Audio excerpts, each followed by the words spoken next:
guys out here at El Mirage 2022. This is the first race out here at El Mirage. El Mirage is a 1.3 mile dirt dry lake bed track.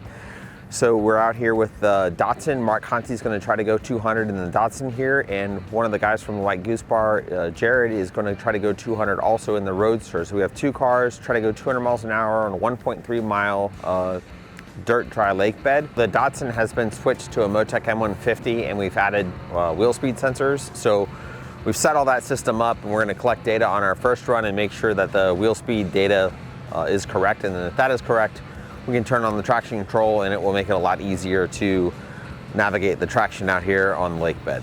My name is Jared Collier. I'm going to be driving the Waters Mangeli Collier Roadster this morning.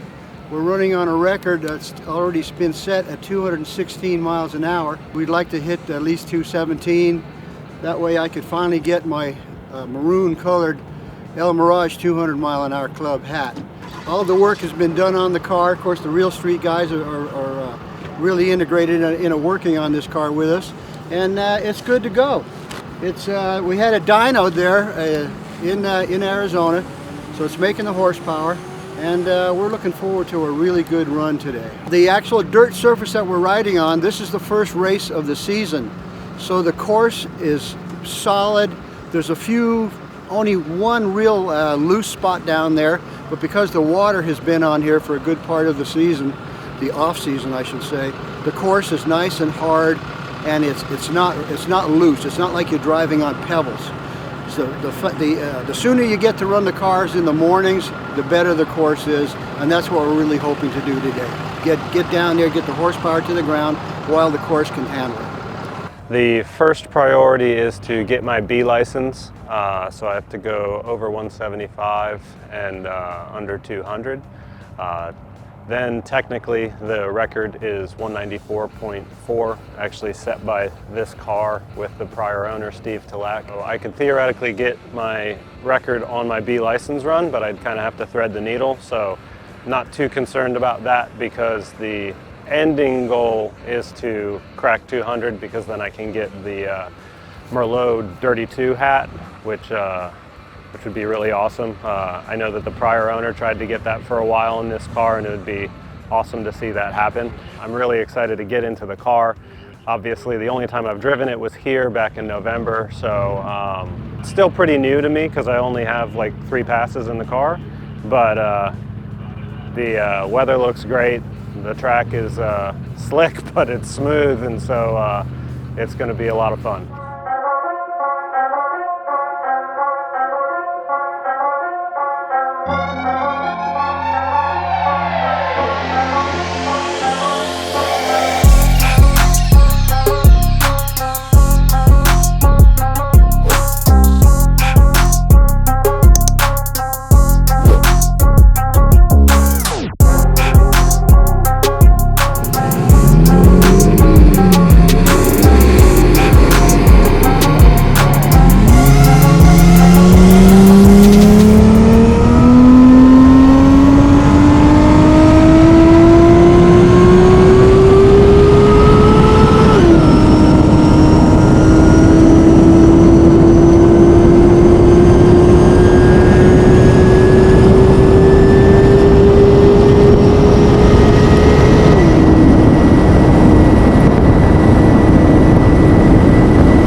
first run, the first priority was simply to get the B license. I had considered going after the record since it was within the window of what I was allowed to drive, but I knew that if I cracked 200, not only would I not get the record, but I would not get the B license.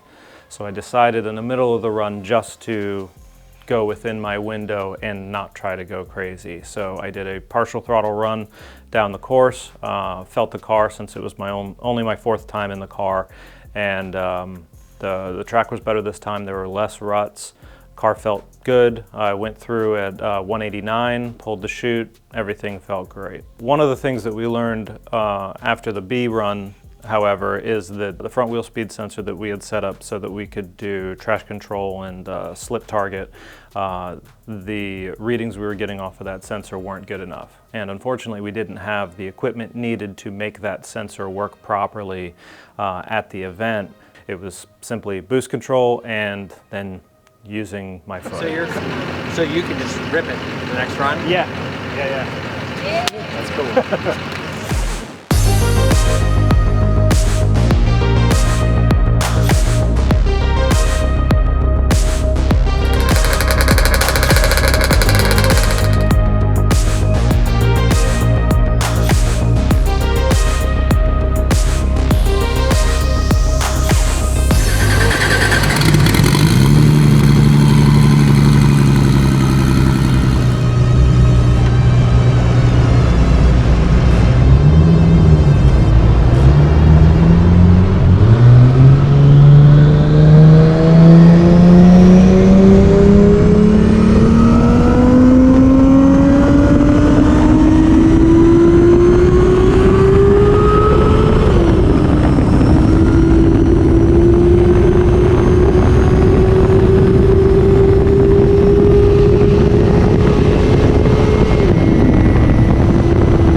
We did our first run today on that beautiful fresh course.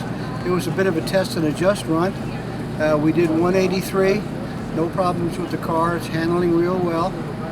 Shutdown was nice and clean, brought it back, downloaded the information. Jay made some tune changes to the car involving the boost. So we ran it again. The course was still in really good shape, and we got 206 on the second run. 23-mile-an-hour improvement, which is a hell of a deal out here. Gathered more information from the download of that run, and now the guys are working on the car and they're making some other changes to it at Jay's direction to allow us to make another run on a new course tomorrow morning. So we're expecting to go even faster and get that 216 record tomorrow. The way that El Mirage works is they have a point system. There's a number of races throughout the year. Many of them are one-day races, so I'm unable to attend. The first meet of the year, they use the points from the prior season. So we had a very low amount of points since we had only run this car at one event in November, and that put us into the 5th run group. The guys with the most amount of points, they get to run first. And so the car was completely ready well in advance of when we were called. The instant the 5th run group was called, we were the first one in line, so we did a great job setting ourselves up to get a second run that day.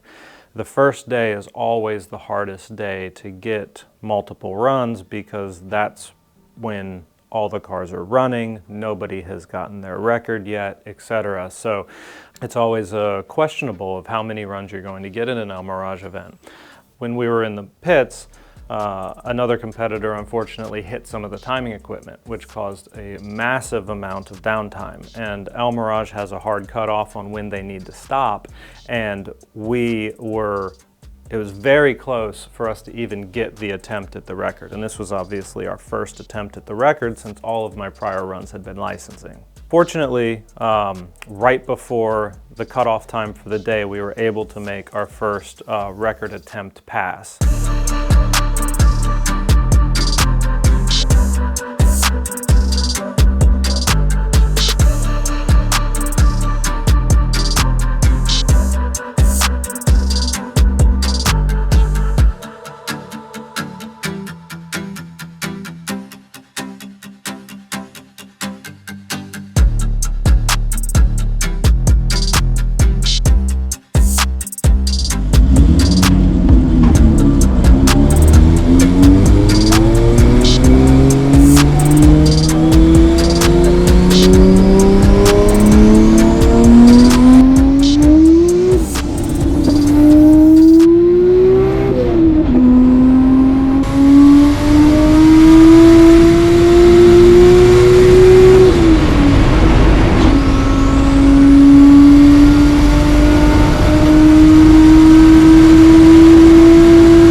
Car felt good. I had it floored off of the push truck. As soon as it came into boost, it made a right-hand move at the top of second. I pedaled it, I put it in third. That felt okay, put it in fourth. And then as it started to come into boost, there was this slight miss, almost sounded like a rev limit, but it didn't sound bad, so I wasn't sure if it would clean up or not. I didn't know if it was a plug or what it was, but I stayed in it, but the car basically wasn't accelerating through fourth. So I crossed at 190. It was very good that we had gotten that run though, because when we got it back to the pits, we could try and figure out what had gone wrong there. And then the other more apparent issue was that it had tossed the serpentine belt. And the serpentine belt drives the alternator and the water pump. Luckily that happened very close to the end, so that didn't hurt the engine, and it didn't take out the dry sump belt, which could have been catastrophic, but it presented a new challenge. Now, we didn't have any more spare belts. We had used up the spare belts for Red running in Bonneville in October. So I actually had to drive 45 minutes away to the nearest town and go to 5 different auto parts stores to find 2 belts just in case it pitched the belt Sunday morning and I needed that last belt for the last run on Sunday.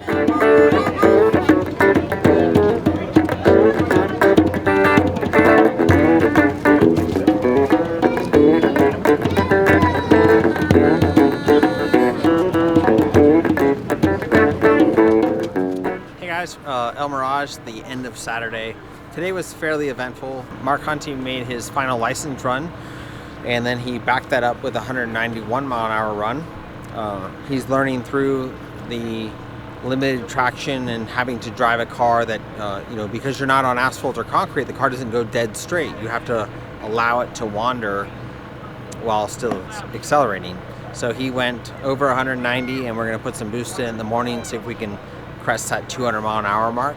The Roadster ran well today, went over 200 miles an hour also. So we're going to try to put some boost in the Roadster, put some boost in the Datsun.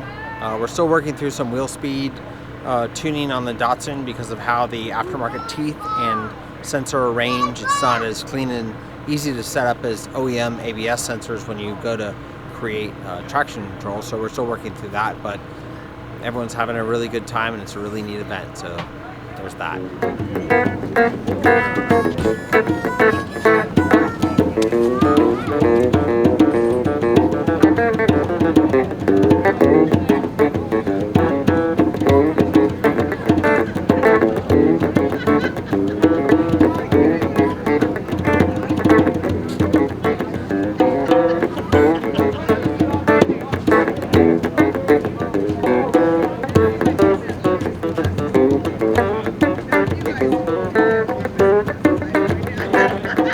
Sunday morning, since I was still scrambling around to get the belts that prior night, we had pushed the service of the car until the next morning. We had assumed that we had a good amount of time before we would be called because, again, we're still in the 5th run group. It works the same way throughout the event. That was a mistake. We should not have pushed the service. We you know, got started early. Everything was moving along. Jay and Sparkplug Gary had decided to gap the spark plugs down to see if we could fix what kind of sounded like an ignition issue. We didn't know if it was blowing out the spark or what it was. Then they ended up calling us earlier than we expected. So we cost ourselves probably a half-hour time. I don't know how many cars got in front of us. But we got into the lanes to make the 3rd pass.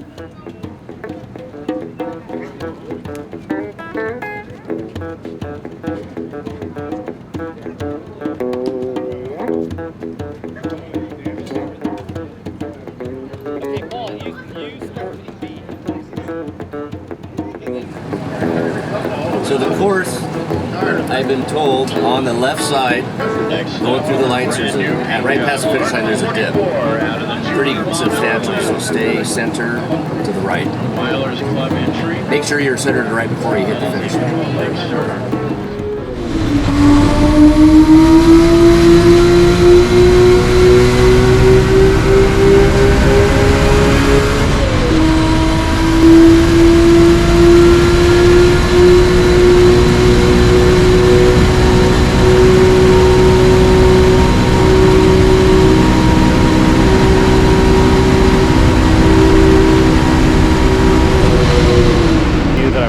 To floor it at the top of 2nd because that hadn't worked the day before.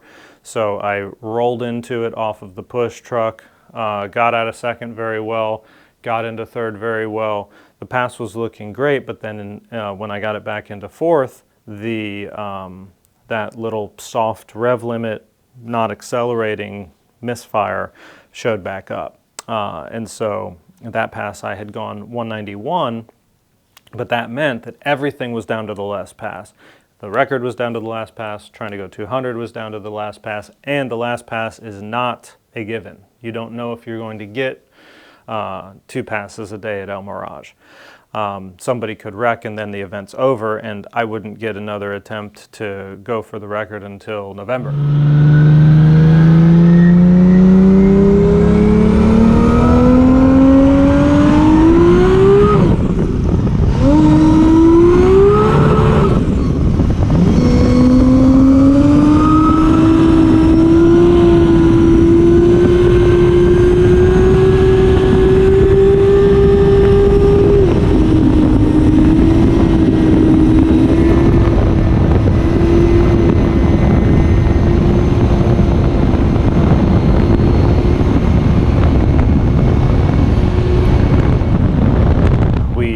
Run it back to the pits, pick the hood up, look at it, it tossed the belt again.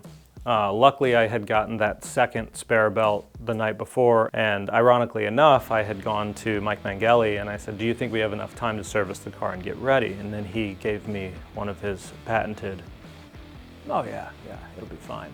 Right as he responded to me, they called us into the lanes, and so it was, it instantly went from everything's calm, I had just changed out of my suit, we're just gonna get ready, we're gonna try to figure out the ignition issue, to, oh no, we have to figure out this ignition issue right now. I have to go run and get back in the suit. We have to push the car into the lanes, because the way that El Mirage works is when they call everybody for final round, once the lanes are depleted, they're not just gonna sit there with open lanes. Gary and Jay had identified that we had 2 faulty spark plug wires.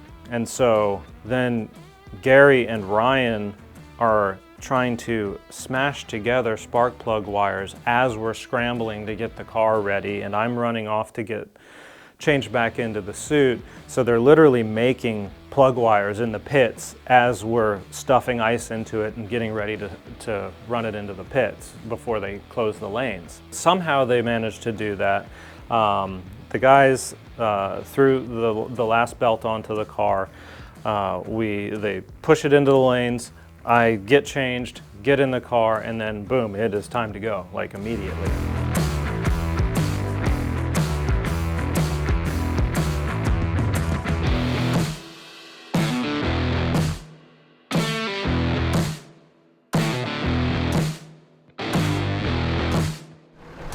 Good.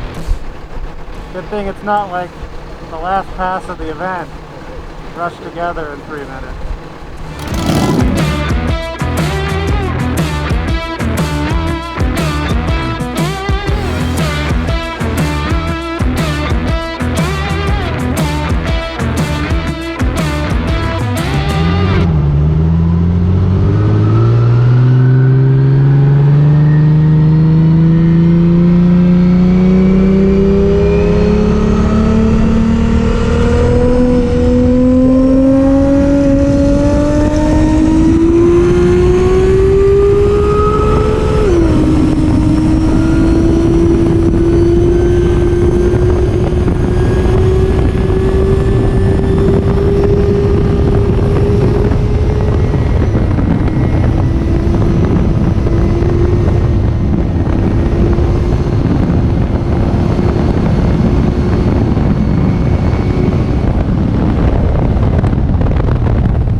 So I came off the truck really well.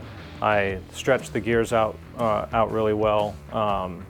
Shifted second at the shift light, shifted third at the shift light, got into fourth, and it felt a little lazy, and I was worried that it was going to do the same thing, but it was the boost curve coming in softly, and finally it came on. It came online at full power and really started accelerating well. The car moved a lot, but I just said I'm going to stay in it and see what happens. If it goes really wrong, I'll just pull the chute, but otherwise I'm just going to see what happens. I basically said what would Red do? Just stay in.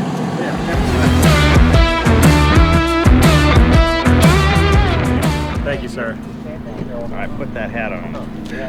Yeah, baby. Right out here. Woo! Yeah. All right. Feels good. We made 2 runs today.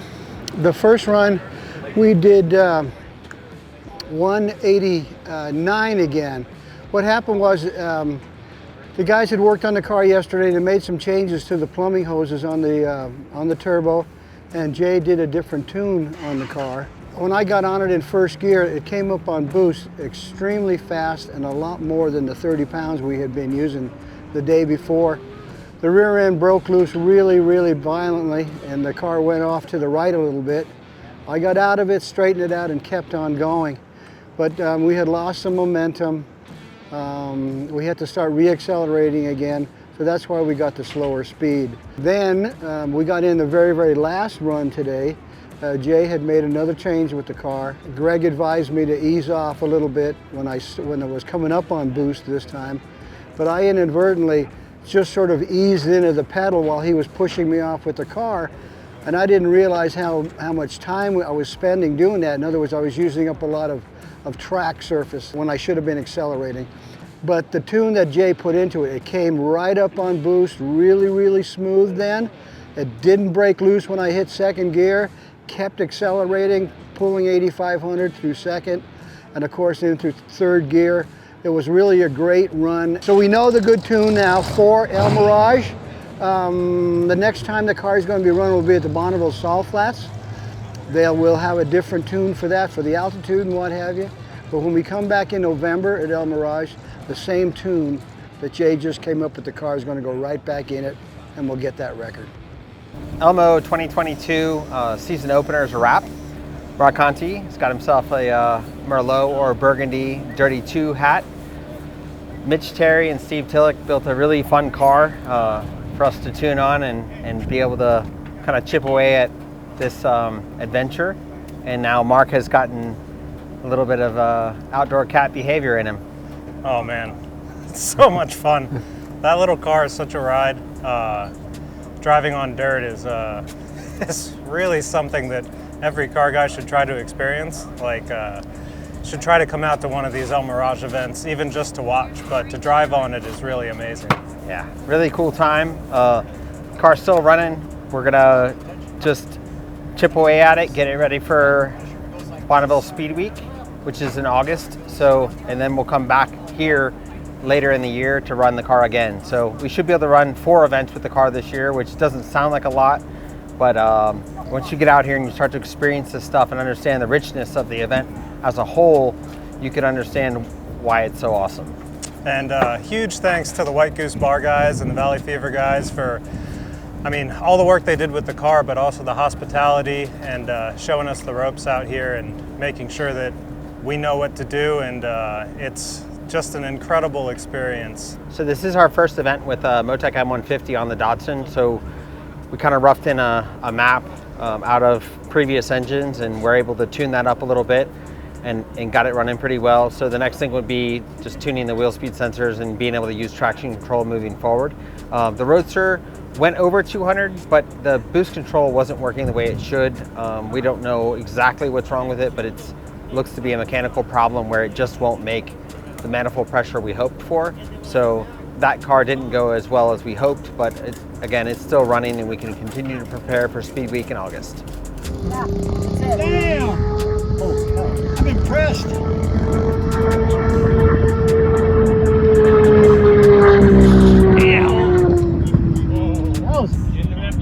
Yeah, it farted right at the balloon.